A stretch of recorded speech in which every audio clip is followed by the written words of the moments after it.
Hello, everyone. Welcome back to Adobe Live. I'm your host, Fabiola Lara, and today I'm here with documentary filmmaker Fanny Texier to learn more about her experience as a filmmaker and her editing process in Adobe Premiere Pro. Now, before we get started, Fanny, let's see who we have in the chat. Hello, Sean. Hello, Jack. Thanks for being here. Remember, if you're joining us live, you can leave your questions for Fanny in the chat and I'll make sure she gets to them. And remember to subscribe to Adobe Live on YouTube so you don't miss our streams and that way you can watch them back later. All right, Fanny, let's get started. I'm so excited about this stream. There's so much to learn about you, your career, and also your process. So could you start off by introducing yourself and just telling us a little bit about your background and your experience as a documentary filmmaker? Yeah, sure. Hi everyone. I've been a documentary filmmaker for about 10 years now. I direct, I shoot, and I edit. And I started making my own short films about 10 years ago after I graduated school. I went to journalism school because I thought I wanted to be a journalist, but I ended up thinking that documentaries were actually the most powerful things for me. So I ended up starting doing that. And then I'm originally from France. I grew up in Paris and went to school in the US. And then I also went to school in Canada, but I always wanted to move back to the US. So 10 years ago, I made the move to New York, where I've been living and working as a freelance filmmaker ever since. That's amazing. What a trajectory. I feel like journalism school is a classic. I feel like a lot of people go through that because you do end up learning a lot about storytelling. So it's kind of funny that even though you're not a written journalist, in some ways, documentary filmmaking is, just as much journalism as anything else. So it was like a nice choice after all. Totally, yeah. I mean, I'm so glad I went to journalism school, even though I feel like, I didn't learn that much actually in school. I specialized in like the media, like video media specialty there, but so it gave me like the very basic tools to learn how to use a camera and like really basic learning with Premiere Pro and how to edit a film, but it was really basic, and that was my introduction to the world of filmmaking, really. But I really learned like on the ground, just like trying to make my own films and trying to tell my own stories, and because I was just really eager to just go and do it. So I actually became self-taught because you can learn a lot in school, but I feel like the more you do it yourself, oops, sorry. Do I need to stop real quick? I'm just gonna. Oh, you can just continue. Well, guys, I'm here with Fanny Texier. If you are just tuning in, shout out to the chat. If you have any questions about documentary filmmaking and editing, be sure to drop your questions right in the chat because I'll be sure that Fanny gets to them. Clearly, she has a ton of experience with filmmaking and editing. So if that's something you want to learn about, bring your questions to us and I'll make sure she gets to them today. Hey, Fanny, welcome back. I'm so sorry about that. All right. So I love that you're saying that even though school taught you kind of the minimum, but then from there, you just kind of got real world experience on the ground, kind of creating your own films. I'm sure maybe you did. Did you ever do any internships or apprenticeship or anything like that? Yeah, actually, so I actually moved to LA first. I went to school there, and then I was still young. I wasn't really sure. I knew I wanted to be a journalist, but I didn't really know how or really what it was about journalism that I really liked. So after graduating, I just went and started doing internships here and there. I actually moved to New York first and did a few internships at different media outlets. Yeah, it was really helpful to just be with, a team of people and just being on the ground and really learning about journalism. I did a lot of A lot of different things in journalism, actually. I was a radio host in school. I tried a little bit of that. I was also a writer for a little bit, but I didn't like writing at all. So I knew that I was never going to be a print journalist. Um, and then I was also a photographer. So by That's passion, amazing. I feel like all those different kind of experiences help guide you towards the real thing, the thing that's more your calling, let's say, because you end up finding out what you don't like, what you're not so good at, what parts of the job you do like, and that kind of pushes you all in the right direction. So I know you said you went to journalism school. Did you do any other sort of more film related studies after that? Or from there, that's what you mean you were just self taught from there? no, I was completely self-taught from there because Amazing. That's so inspiring and I'm sure really motivating for a lot of people in the chat.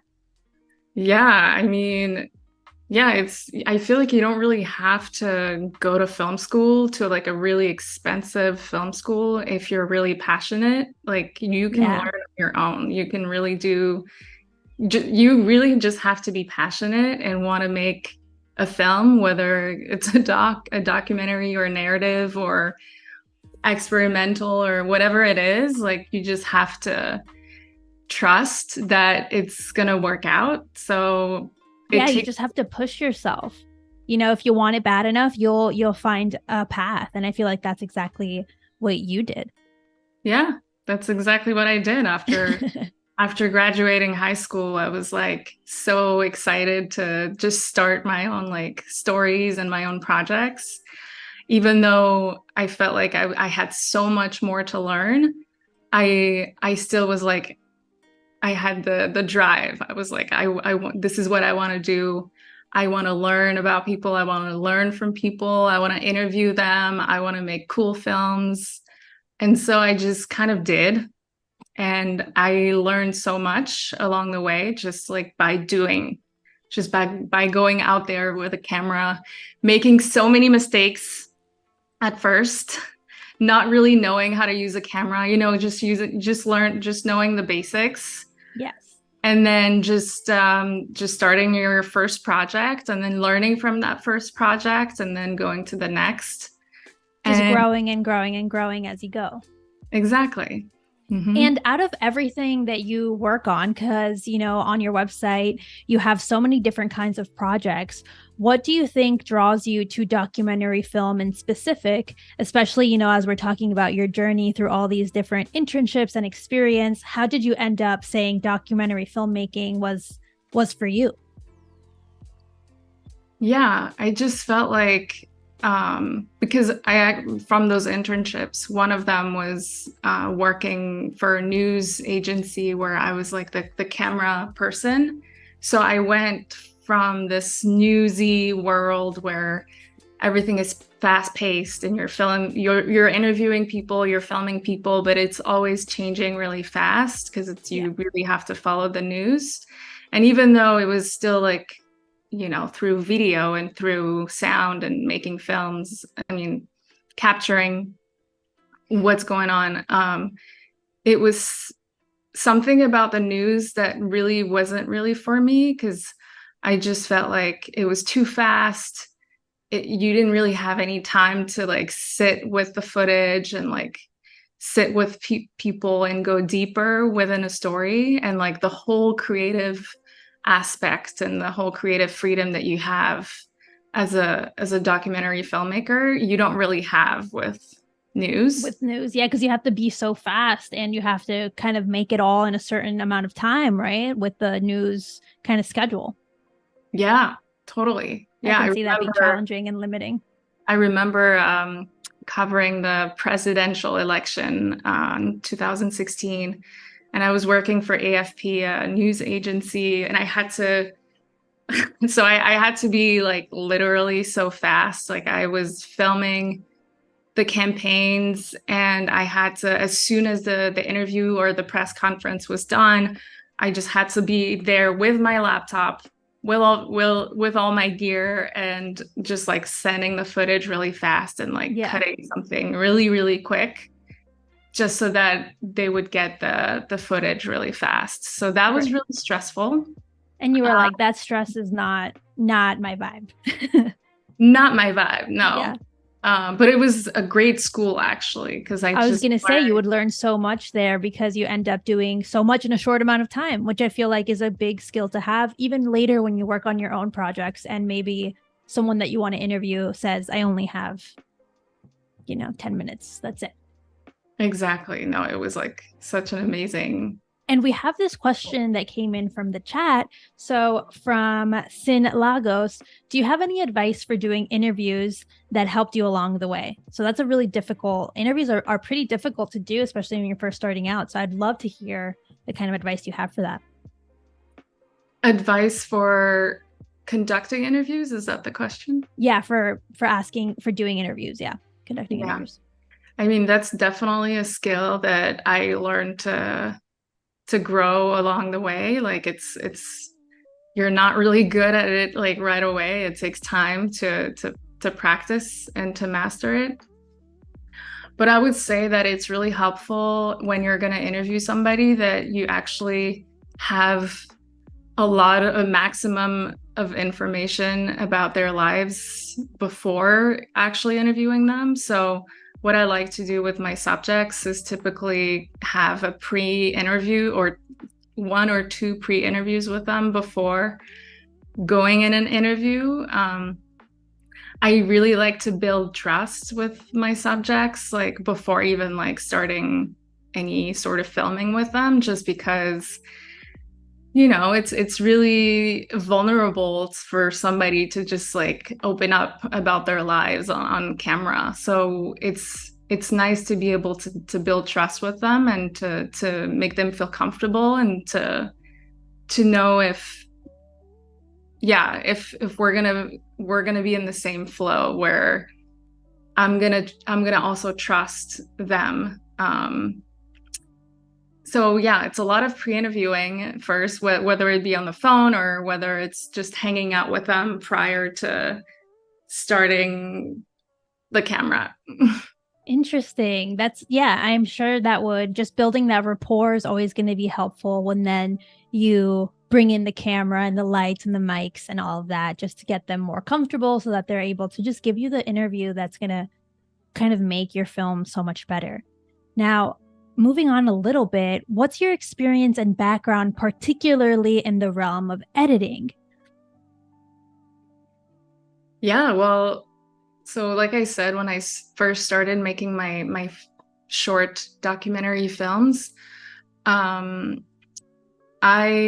didn't really have the luxury or the budget to hire an editor to put together Classic, yeah. to put together my films. So I ended up becoming an editor by necessity. I really hated editing in the beginning. So it's kind of ironic because now I'm actually officially an editor. And I actually really enjoy it now, which is crazy for me to say because back then I just really disliked it. I just thought it was too complicated. I didn't really know how to use the software really well. And I also was I just lacked confidence in myself. And I thought that, it was editors were editors and it was something else. Like I couldn't really reach that level. Right. But eventually I was like, well, I have all this footage and like, I don't have money to hire anybody. I just have to put it together. I have to finish it. So yeah, just like wanting to see your vision come to life out of necessity, you have to take it on. Yeah. Otherwise, you have a bunch of footage that just stays on your hard drives forever. And it just, it's a shame. Yeah. I'm sure everyone in the chat has been there. If you in the comments, let me know if you have footage that you're still meaning to edit, because I'm sure that everyone right now in the chat has at least one project that's still in just a folder on a hard drive waiting for its chance. So would you say that how much experience would you say it took for you in editing to then become really confident and comfortable? And now you're editing, on a extremely high professional level. So tell me a little bit about that gap from doing it yourself, kind of just starting to figure it out and doing it professionally, because that is a big leap. Totally, yeah. I mean, it took a lot of practice. I'm not gonna lie. It just took a lot of like opening up the software, like, every day or just once a week or just as much as possible. Yeah. And it took a lot of like my own personal films and my own personal passion projects for me to like start getting better and like being faster and yeah, and it was like a mix of like necessity where I don't really have the budget to hire anybody, Mm-hmm. but I also did work with some other editors in my earlier years of editing. I would work with an editor, and I would also realize that sometimes I was actually a little bit disappointed with the result, or I was like, oh, like I know what I shot. Like I have this incredible footage and I had this vision, but then the edit wasn't really what I had in mind, or like it wasn't really as good as I had hoped for. And Right. so I was like, well, I guess I just have to, if I'm going to be disappointed by other people, or is it like maybe I'm not really good at like communicating my vision, but I just ended up having to just do it myself and practicing a lot and a lot and a lot. And like from my passion projects, I ended up getting gigs, like editing gigs, whether it was, branded docs, commercials, other small projects where I was like, oh, okay, now I'm getting jobs, even though this was not really like my intent. But Right. But you because, never know what the one thing can lead to. And I think that's like a great example of that.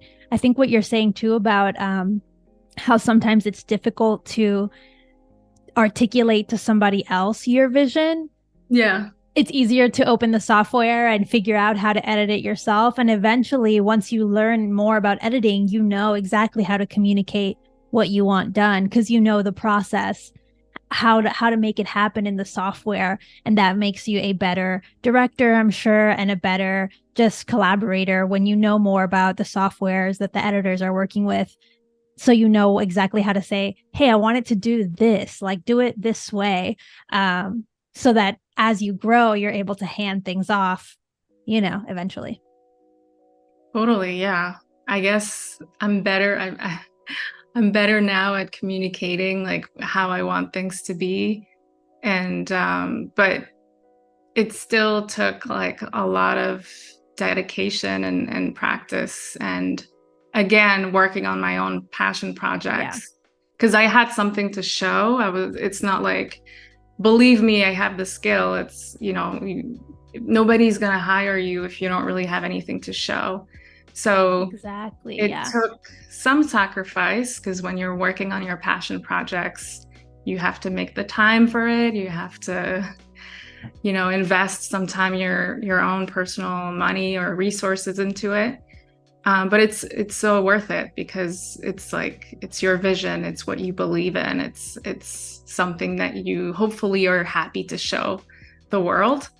Yes, So exactly. And that's what's keeping you kind of going, which is a perfect segue here to this amazing question we have here from YouTube, Fanny. It's what kept you motivated in low budget projects when you have to learn how to do certain skills like editing yourself?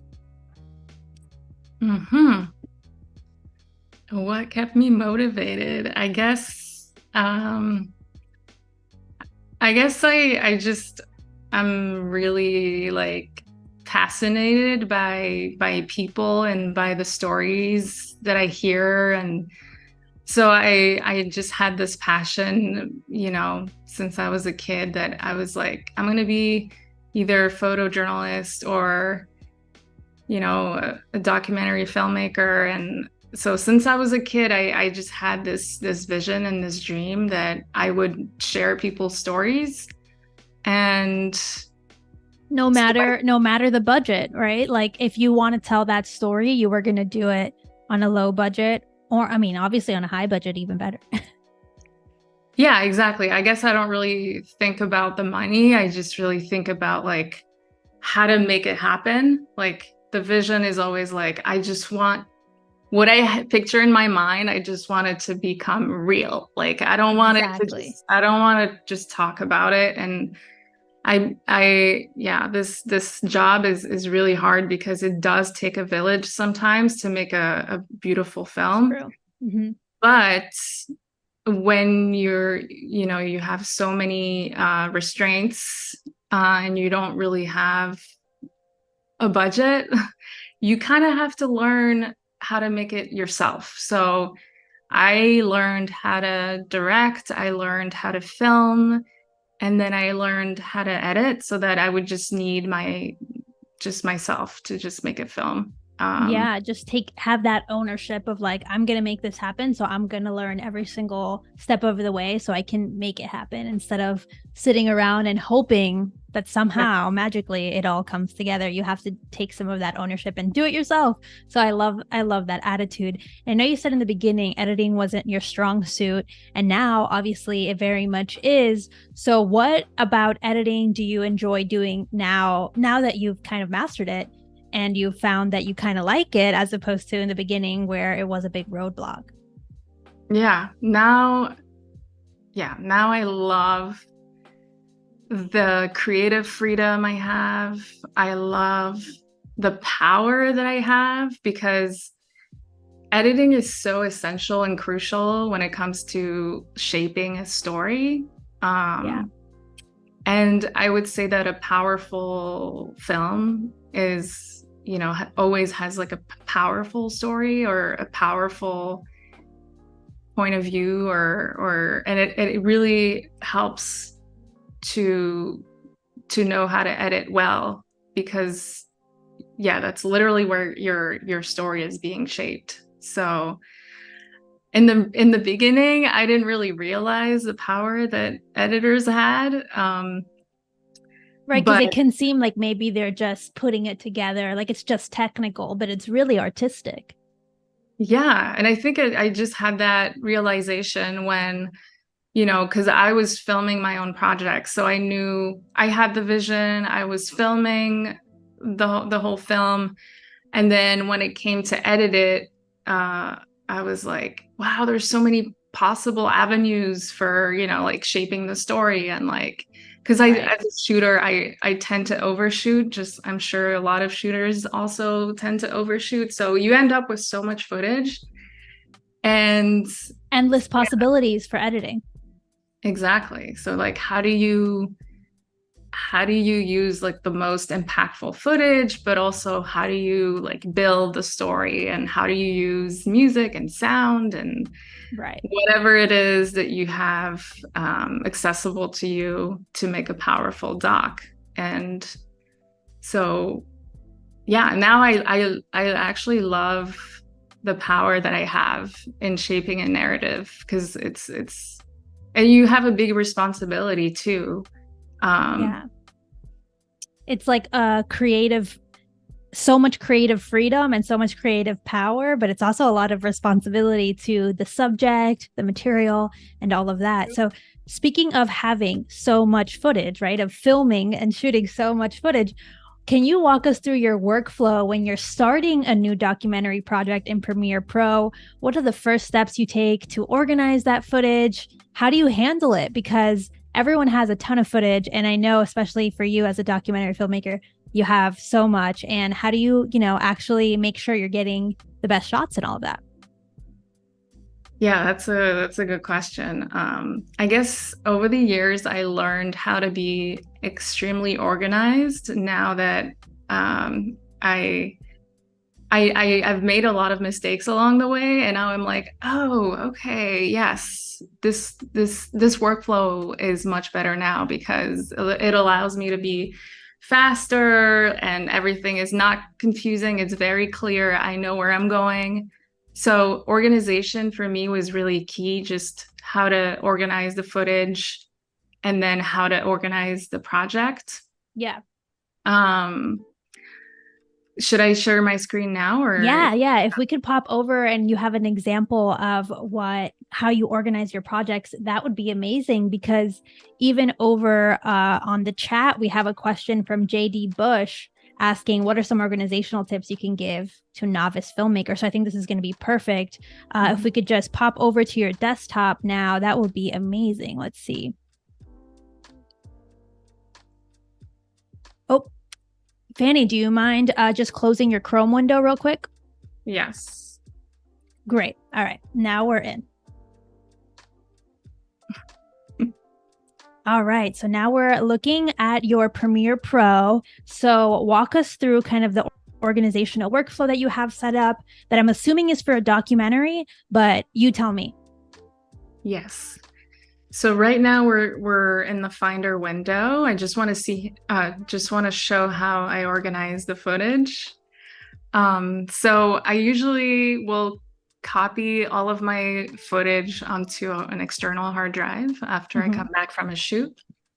And then I'll usually create a first bin here with the name of the project. This is a recent short documentary that I made about a drag queen. Her name is Muffy. So I just created this bin with the name of the project. Then usually what I will have within this bin is different bins for where everything is going to go. So I usually will have audio with another bin for music, another bin for sound effects, if there's any sound design that I want to add at the end. Then if any sound was recorded like externally, this one I had an external lav mic that I recorded on an external recorder. So anything that is sound, audio related, I just create a bin for it. Then we have the exports bin. And I like to subcategorize again because I usually have a lot of exports. So I don't want just like a bunch of random exports like just there. Then I'll have a bin for finishing. So what usually if I'm working with a colorist or a sound mixer, when I have the luxury to do that, then that'll be for that. Otherwise, if I'm just like doing my own color and my own sound mix, then this bin is not existing. Then we'll have a bin for graphics, and then the media is where I put all of my footage. So nice. Here I shot this film over the course of 4 days with a lot of different cards. So this is where all the media lives, and this is the Premiere Pro bin for the project.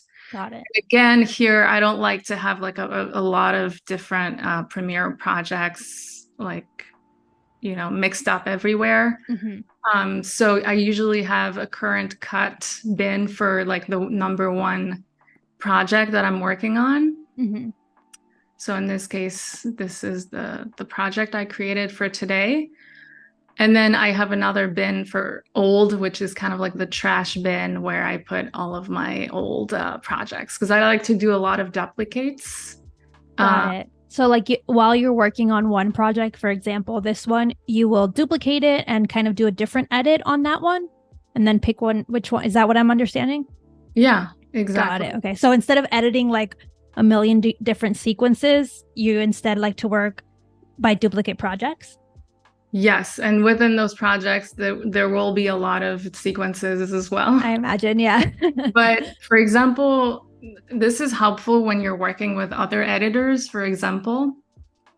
And so, for example, like somebody will send you their project, like named differently, maybe with like their name at the end of the project. And so you just want to make sure that everything is organized. And otherwise you end up with a lot of different projects, especially if you have your own projects and then the other editors' projects.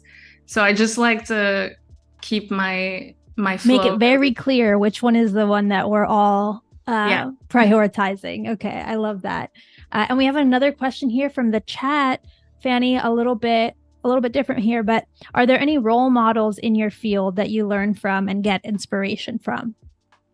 Oh, that's nice. Yeah, it's funny because I don't really, so I guess I have like people that I've been inspired by.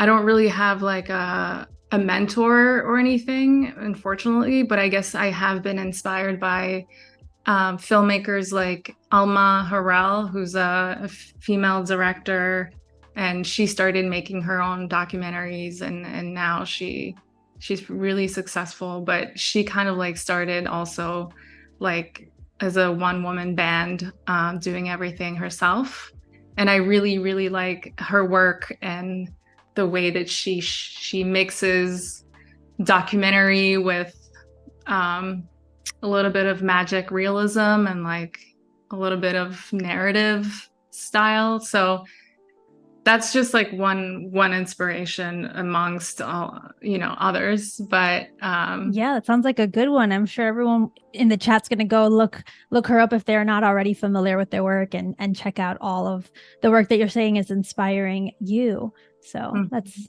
a great suggestion here. I'm sure there's a million people that I feel like that is a really big question because everyone has a million different sources of inspiration.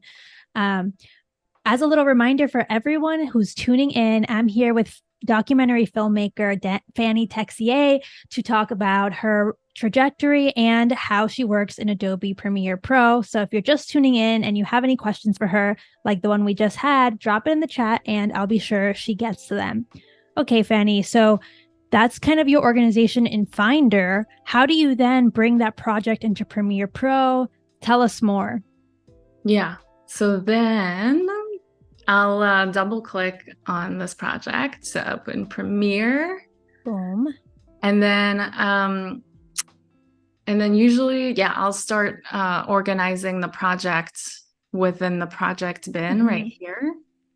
And I also like to keep everything neat and clear. So I'll usually start with the media where everything is organized again by day. So I have day 1 with all the different clips, day 2, day 4, etc. So kind of reflecting what you have set up in Finder. Exactly. Yeah, I like everything to be very reflective of like the organization that I have in the external drive, just so that way it's very clear and not confusing.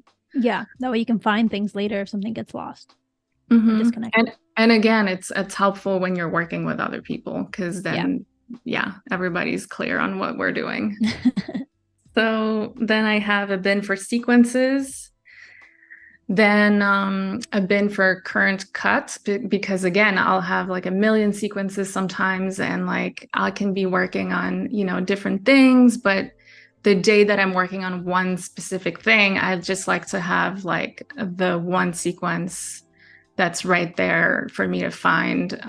It's just like easy that way. Yes. Then within edits, I will have another few different bins there. So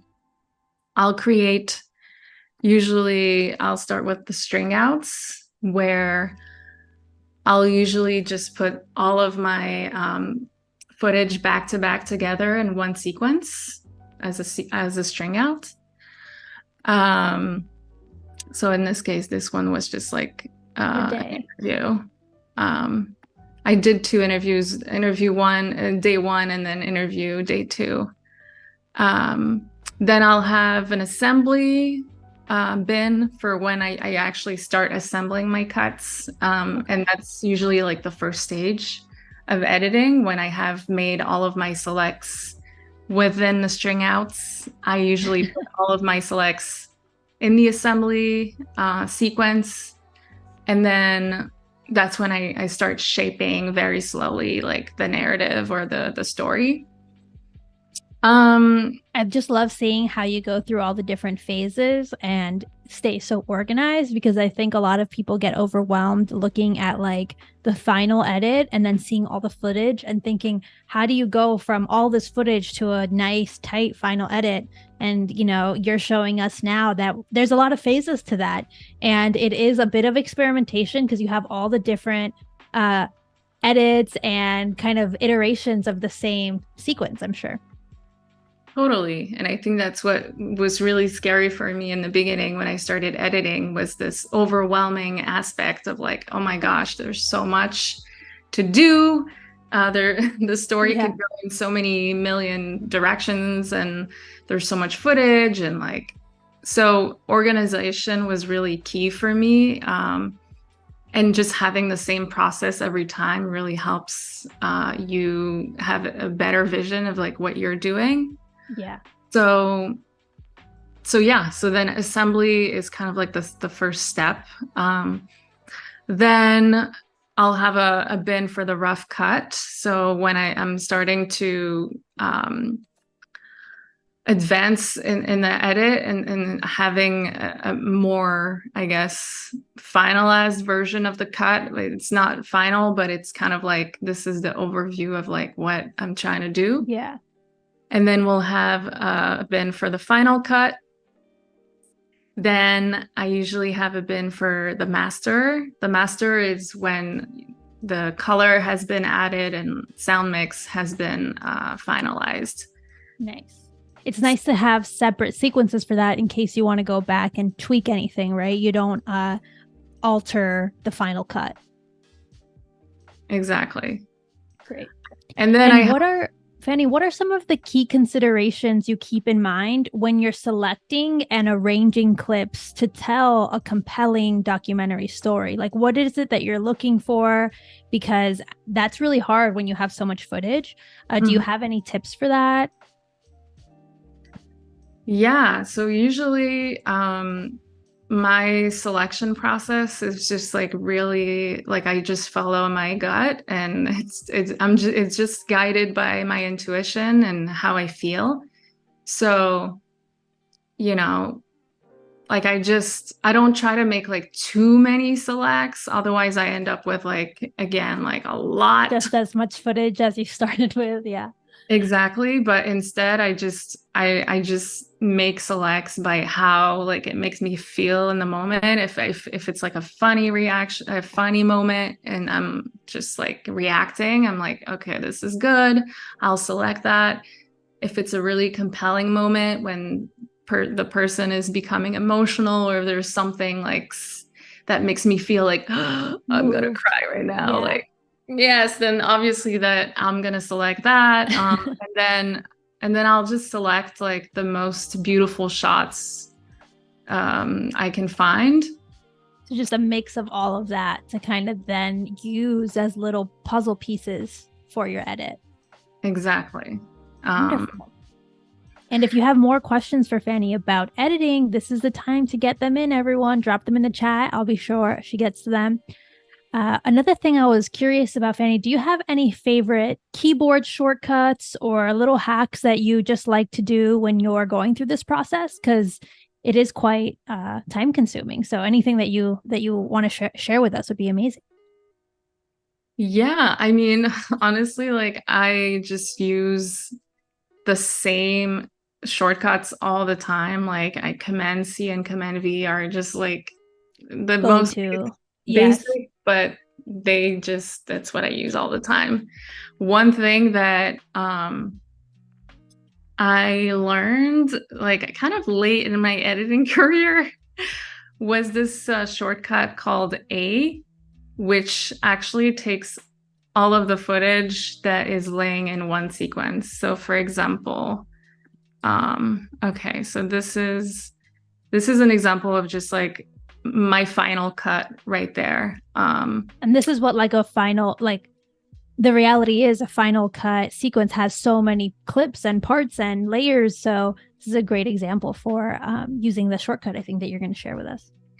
Yes. So for example, if right there, if if I decided like that this whole sequence after this shot was no longer helpful for me and I just wanted to get rid of it, instead of selecting all of this manually and like selecting the bottom, the sound and everything, because sometimes you end up with so many you might miss layers. something. Yeah.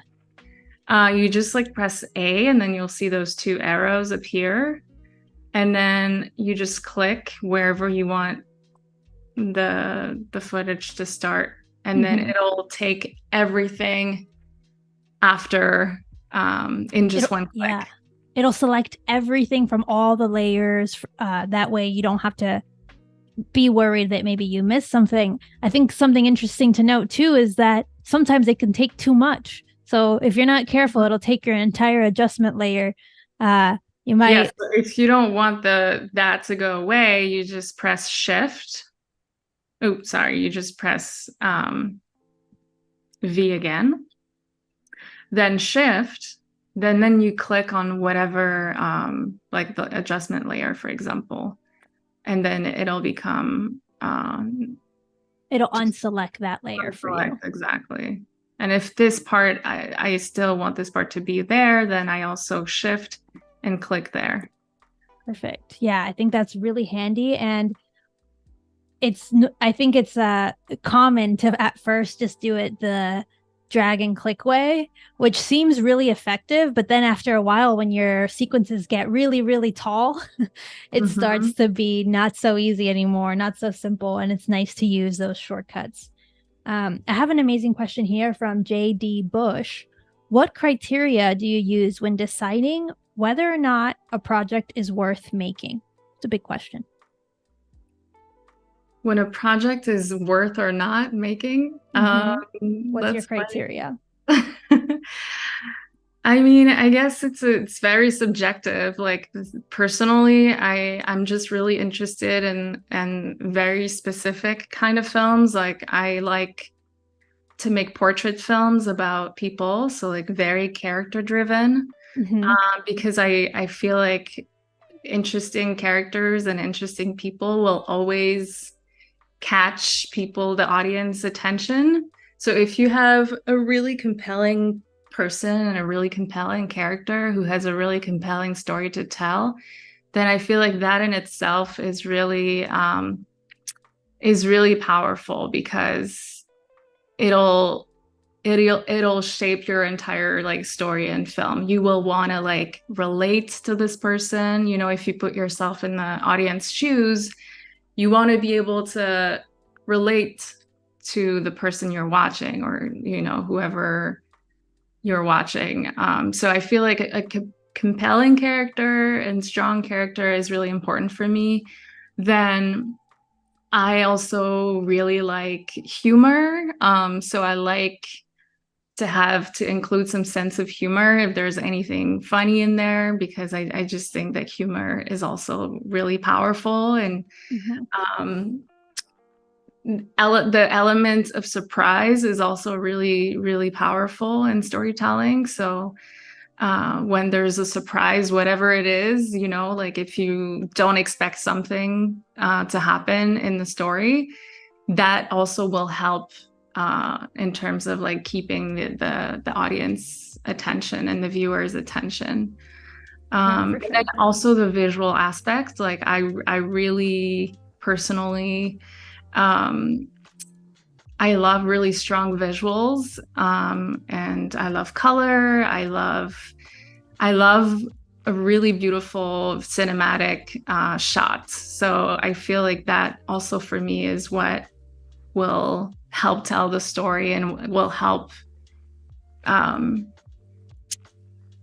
impact a lot of people. So yeah, so that's a lot of things that you look at right before you take on a project, but it makes sense. I mean, you're going to pour so much time and energy. You have to make sure that the project that you're going to take on is worthwhile and is going to deliver on all those things that you just mentioned. I think it makes a lot of sense to kind of make sure that it's hitting some of those things so that you can feel like you have an exciting project to tell. Because I think if you're not excited about the story that you're telling, it's going to be really hard to make it exciting for everyone else to watch. Yeah, totally. I have to feel like I'm inspired first. Right. And then I feel like if I'm inspired, then I will want to probably share the story with my friends, my family, or anybody. And then the most rewarding aspect of this is when your film is finished and then you share it with the world, and hopefully you're able to influence or inspire other people with the story. And that's the most beautiful aspect of my job, I feel like. Yeah, just being able to watch other people watch your film and receive it the way you want it to be received. I'm sure that is such a like warm and fuzzy feeling and keeps you motivated through those long nights of editing and filming and everything else. So getting back into Premiere Pro real quick, Fanny, I know there's a million and one different tools in Premiere. Is there any other feature that you like to use when you are editing a documentary, let's say? Yeah. Well, most recently, Premiere came up with this amazing feature, text-based editing, which for me is super, super helpful because prior to this feature, what I would do was I would work with transcripts. So I would go on like a different website to transcribe all of my interview clips so that I could have like a written transcript of everything. But now that it's completely integrated within Premiere, it just makes the editing workflow and process so much faster. So I can maybe give Do you have you. an example of one? I'm just so curious to see. I feel like text-based editing has been a game changer even for, you know, any little piece of text and vocal and that you want to cut down. I can only imagine for documentary it's going to be so like powerful. So I'm excited to watch this. Yeah, it's really like saving me hours of work. So I'm actually, yeah, super happy that they integrated that. So this sequence has just like an interview clip. So what you want to do to open the text-based editing feature is you go to Window and then you click Text. So then it's going to open up the text panel, and so basically Premiere has already transcribed all of this clip, but usually when you drag the clip onto the sequence for the first time, Premiere will automatically transcribe it for you, and it's pretty amazing and usually really fast. So I know I'm always shocked at how fast it is. And I feel like you probably have a ton of different interview footage, and that has to have saved a lot of time. Even, you know, doing it any other way, this is, I think, the fastest way to do it nowadays. yeah, no, this is pretty incredible. Like I'm actually so excited about it. It really changed like the whole game for me. And Because do you tend to edit directly in the sequence, like cutting, like kind of more traditional, or do you edit using the transcript panel using text-based editing? What's your preferred method? so I kind of do both, Okay. because what I learned in the process of doing this is that sometimes you'll see like a transcript of like a sentence that reads really, really beautifully on paper. But then when you actually play the clip back, sometimes it just sounds really awkward, or like there's something Maybe the weird there. pauses are weird. Yeah. The Yeah, intonation. exactly. So I kind of like doing both, and I like to replay and just to make sure that it just sounds good. You know, obviously like the words need to be powerful, but also the intonation needs to be like really powerful. And that's why I think coming back to like using my intuition and like really feeling something, I think that that's really helpful when you're editing a documentary or anything really, is like how does it feel when you're watching? How does it feel when you're hearing what you're Yeah. seeing? So for example, you'll have your interview and you'll have, here, I'll just play this real quick. Drag changed my entire Okay, so here she's saying something really important about like her journey as a drag queen and how drag really changed her entire perception of herself. So that for me right there is like a really strong soundbite that I'm sure I will probably use in the final edit. Yeah, it's almost like a thesis, that part. So what you can do is you can choose to like edit directly in the text and like highlight the sentence that you want, for example.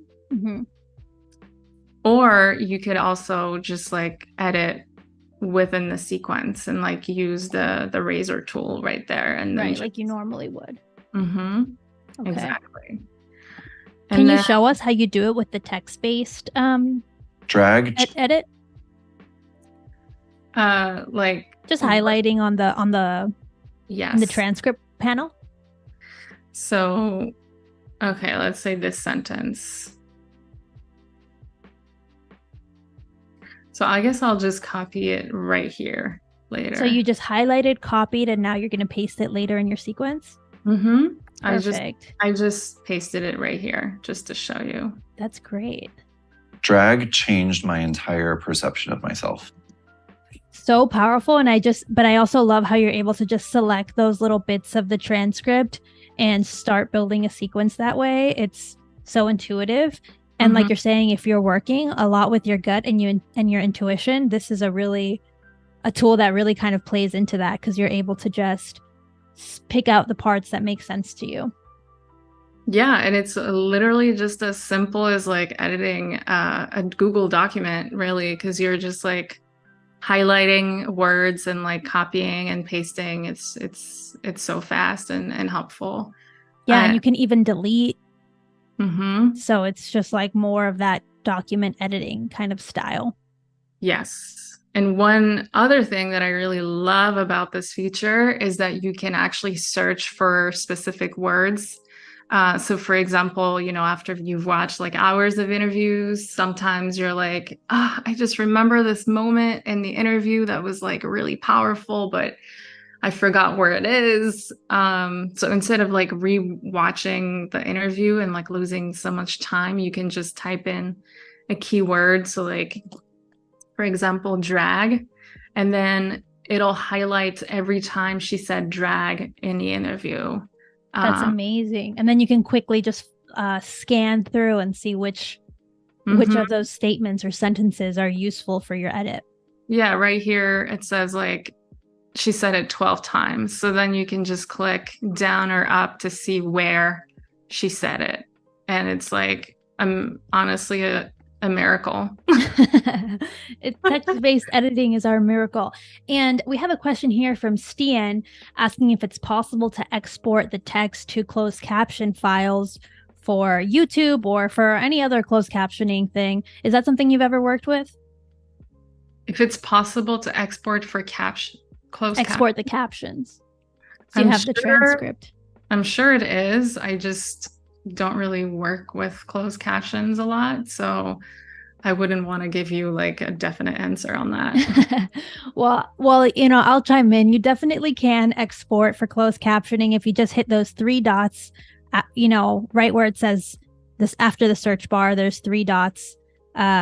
Then you're able to export your closed captioning once you create the caption track. So, Stian, you're definitely thinking the right way here. That's kind of the next step.